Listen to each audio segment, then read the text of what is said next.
Anshu, please pick up the phone. Anshu, please pick up the phone.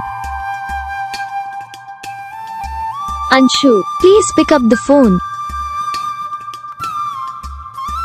Anshu, please pick up the phone.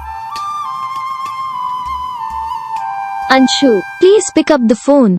तो guys video को like करना, channel को subscribe करना, comment करके बताना आपको ये वीडियो कैसा लगा, कौन सा पार्ट है जो आपको इस वीडियो में अच्छा लगा या फिर कौन सा पार्ट है जो आपको इस वीडियो में अच्छा नहीं लगा। अगर आपको रिंगटोन पसंद आई या फिर आप भी ऐसा कौन सा भी रिंगटोन बनवाना चाहते हो तो आप हमसे कमेंट कर सकते हैं। हम आपके लिए रिंगटोन बना के चैनल पर अपलोड कर देंगे। आप वहाँ से इसे जल्दी डाउनलोड भी कर सकते हो। डाउनलोड करने के बाद चैनल को सब्सक्राइब कर लेना। सब्सक्राइब करने के बाद जो बेल आइकन आता है इसे ऑल सेलेक्ट कर लेना, देखो उसका फायदा रहता है। तो जब हम वीडियो डालते हैं तब आप तक वीडियो पहुँच जाता है, यानी कि अगर मैं सरल भाषा में बताऊँ तो आपको पता चल जाता है कि हाँ भाई वीडियो